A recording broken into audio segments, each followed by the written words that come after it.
Hi friends, welcome to RRBG 2019 video classes. This is electronics class 2. In this class, I am going to discuss bonds in solids. Bonds in solids. There are mainly three bonds are there. First one is ionic bond, second one is covalent bond, and third one is metallic bond. Let us take ionic bond. Ionic bonds. These ionic bonds, the ionic bonds occurs between two different atoms. Two different atoms due to permanent transfer of atoms. Due to permanent transfer of atoms. What is ionic bond? The ionic bond occurs between two different atoms. Two different atoms due to permanent transfer of atoms. Let us take two different atoms. That is, one is sodium and another is chlorine. The bond between these two different atoms is ionic bond. Due to this ionic bond, there is a NaCl is, and second one, covalent bond. Covalent bonds. These covalent bonds occurs between two similar or dissimilar atoms. Dissimilar atoms due to sharing of valency electrons. Due to sharing of valency electrons. This is very important bond. The bond in semiconductor is nothing but covalent bond. For example, in semiconductors, it is silicon, germanium. Here the very important bit is the covalent bond. Example for covalent bond is semiconductors. Okay. And next one, metallic bonds. This metallic bonds occurs in metals. That is, here the sharing of variable number of electrons by a variable number of atoms.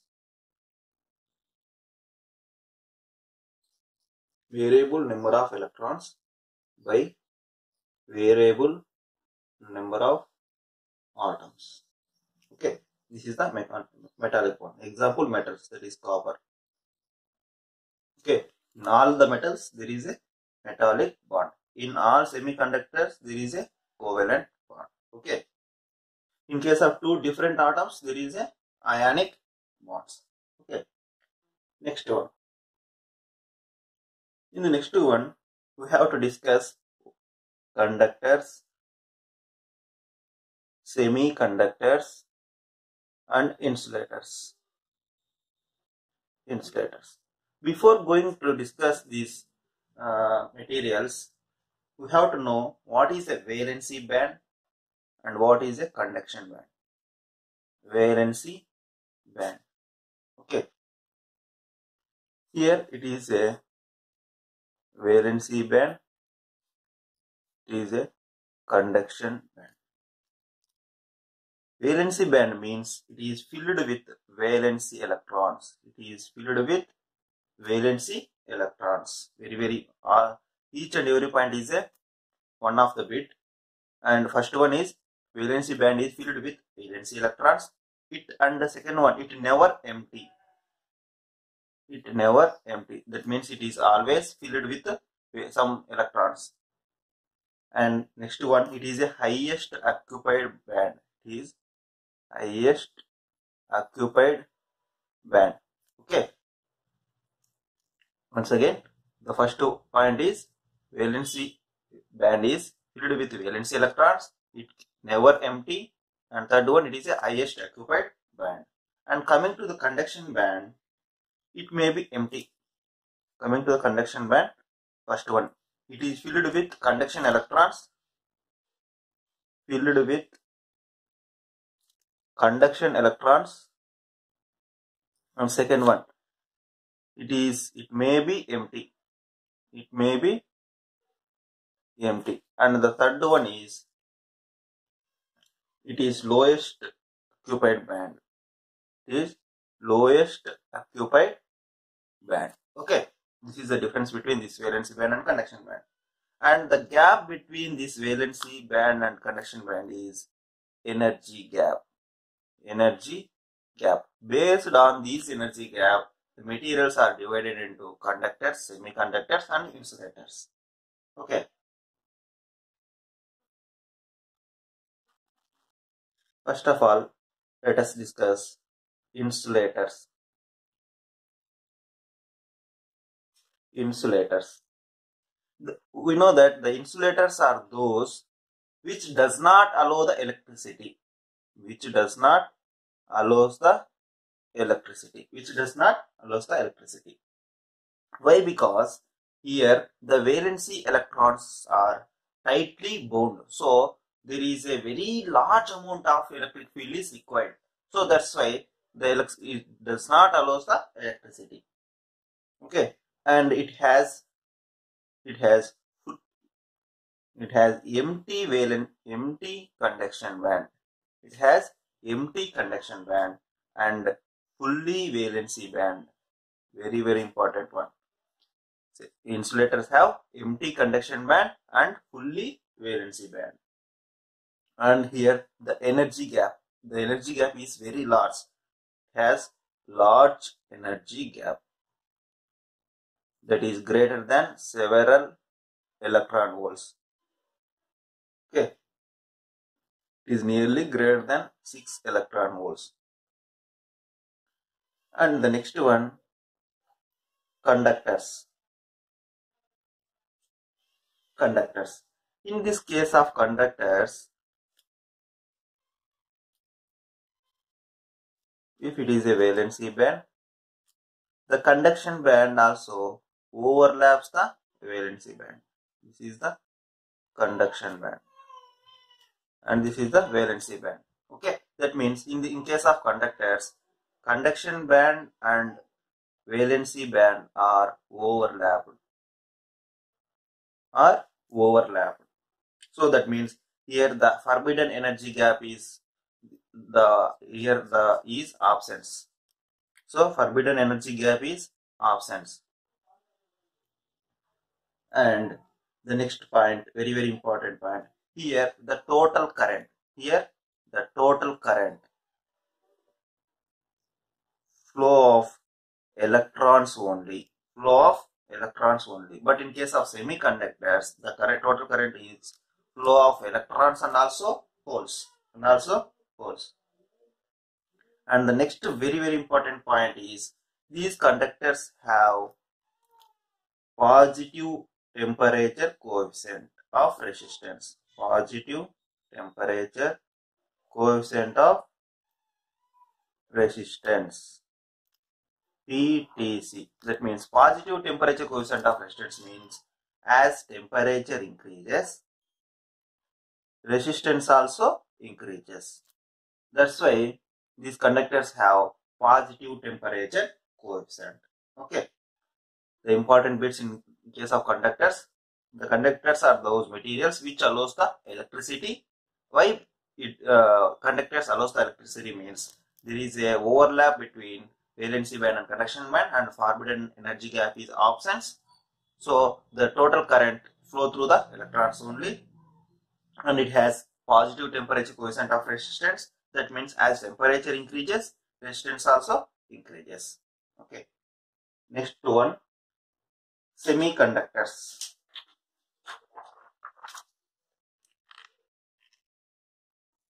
Next one, semiconductors. Okay, semiconductors. The energy band diagram for the semiconductors is, if we take valency band and it is a conduction band, there is a very small energy gap.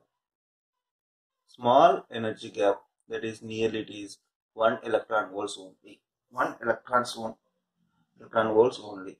Here it is a partially filled valency band and partially filled conduction band. Partially filled valency band and partially filled conduction band. And the energy gap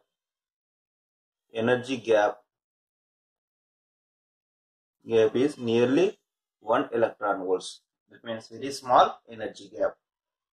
And another important one here, as temperature increases,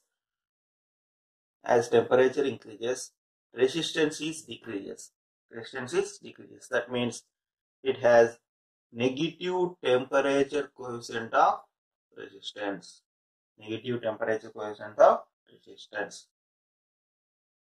Okay.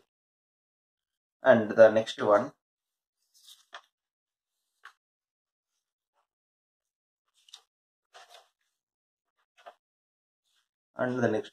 some important points. These conduction electrons found in conduction band and flow in conduction band only. Conduction electrons found in conduction band and flow in conduction band. And holes are exist in valency band and flow in valency band. What are the holes? When one electron move from one band to another band, it will create hole. These are called as holes. So that means here conduction electrons flow in conduction band means, so here the conduction current, so that means here the current is electron current.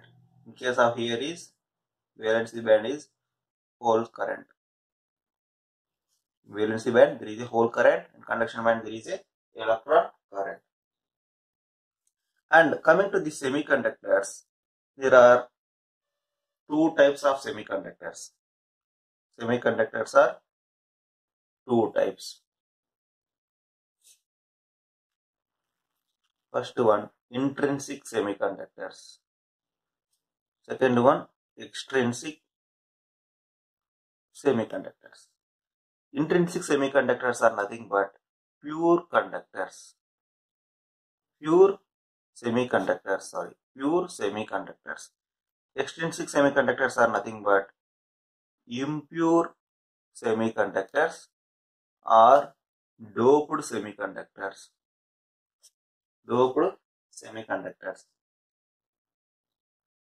First one, we have to take intrinsic.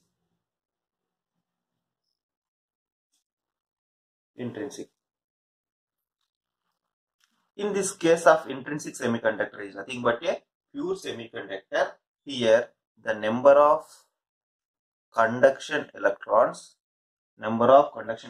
equal to number of holes.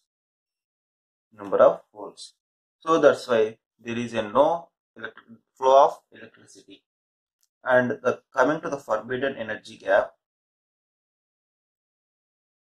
that is denoted by Eg, and the Eg in case of 0 Kelvin for different semiconductors, for germanium and for silicon, the Eg value at 0 Kelvin is 0.785 in case of germanium and 1.21 in case of silicon. And the Eg at 300 Kelvin, this is 0.72 for germanium, 1.11 for silicon. That means as temperature increases, the Eg value will be decreases.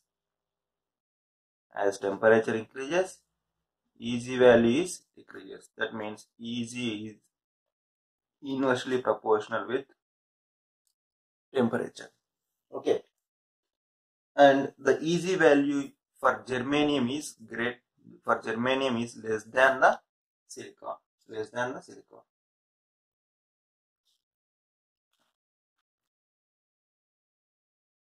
And Another very important bit is Fermi level. For intrinsic semiconductor, the Fermi level is in between the valency band and conduction band. This is the Fermi level. The Fermi level lies at the center of valency band and conduction band. Very, very important bit. In case of intrinsic semiconductors, the Fermi level lies between the valency band and conduction band. Why? Because here the number of conduction electrons equal to number of holes. That's why Fermi level lies in the middle. Okay. Next one, extrinsic semiconductors.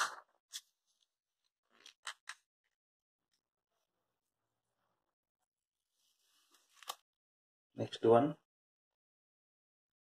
extrinsic semiconductors. These extrinsic semiconductors are nothing but doped semiconductors. Doped semiconductors. Why? Because when the intrinsic semiconductors are doped with impurities, they convert into extrinsic. We have two types of doped impurities. They are pentavalent and trivalent. Why we use pentavalent or trivalent? The semiconductors have 4 valence electrons. And these pentavalents have 5 valence electrons and trivalent have 3 valence electrons. Okay. When we doped with these pentavalent semiconductors, it will donate 1 electron. That means the concentration of electrons increases. So the concentration of electrons increases and there is a electron current. And coming to this trivalent, these have accepts 1 electron. That means accept 1 electron means it will create holes. Due to this, the holes concentration increases. Then there is a hole current. And the two types of semiconductors are nothing, extrinsic semiconductors are nothing but N-type and P-type.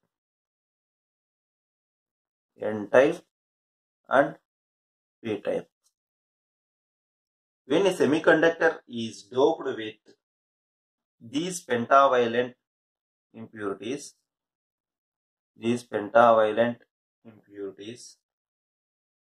then the intrinsic semiconductor becomes N-type. The pentavalent impurities, example, very, very important. The pentavalent impurities, examples, phosphorus, arsenic, antimony, and bismuth. Okay, very, very important. The pentavalent impurities are nothing but phosphorus, arsenic, antimony, and bismuth. These pentavalents have 5 valence electrons. So it will donate 1 electron. So that's why these are called as donors. Why? Because they donate 1 electron. Okay. Due to this 1 electron, the concentration of electrons are increases than the holes. So for this, the Fermi level, valency band and conduction band, due to the concentration of electrons is high, the Fermi level shifts upwards. shift upwards and towards to the conduction band. So Fermi level shifts upwards and towards bottom of conduction band. Very, very important bit. In case of N-type semiconductor, Fermi level shift is upwards and towards the bottom of conduction band. Okay. In case of P-type semiconductors, we use trivalent. Impurities. The example for this trivalent impurities are nothing but boron, indium, gallium, and aluminum. These have 3 valency electrons, so they are ready to accept the electrons. So that's why they are called acceptors. These are called as acceptors. Due to this accept of one electron, there is a holes are created. That means here concentration of holes is greater than concentration of electrons. So that's why the Fermi level shifts downwards and nearer to the valency band. Here in case of P-type semiconductor, the Fermi level shifts downwards and nearer to the valency band. Very, very important bits are, in case of intrinsic, the Fermi level lies middle of valency band and conduction band. In case of N-type, it is a upward shift and nearer to the or bottom of conduction band. And in case of P-type, the Fermi level is downward shifts and nearer to valency band. These are main 3 important bits. And one more thing is, in case of N-type, the majority carriers are electrons and minority carriers are holes. In this P-type, majority carriers are holes and minority carriers are electrons. In this, we can remember the donors. In case of donor, there is a N. So these are called as N-type semiconductor. In case of acceptor, there is a P. Here, P-type semiconductor. In this way, we can remember. And the pentavalent impurities are nothing but PAB. Penta, P means PAB. That means phosphorus, arsenic, antimony, bismuth. In case of trivalent, there is nothing but 3. That means big. That is boron, indium, gallium, and the extra one is aluminum. Okay. In this way, we can remember the pentavalent impurities and trivalent impurities. Okay. Once again, when pentavalent impurities added to the intrinsic semiconductor, it will become N-type. When we add trivalent impurities, it will become P-type. Okay. The pentavalent impurities are nothing but it has 5 valency electrons, so it can capable of donating 1 electron. Due to this, concentration of electrons is increases, so the Fermi level shifts to the upwards, that is towards to the conduction band. In this case of P-type, there is a number of concentration of holes are increases, so that's why the Fermi level shifts downwards and towards to the valency band. Okay. In the next video, we will discuss the remaining electronics class. Okay. Friends, please subscribe my channel for all the RRB JEE updates. Okay. Thank you.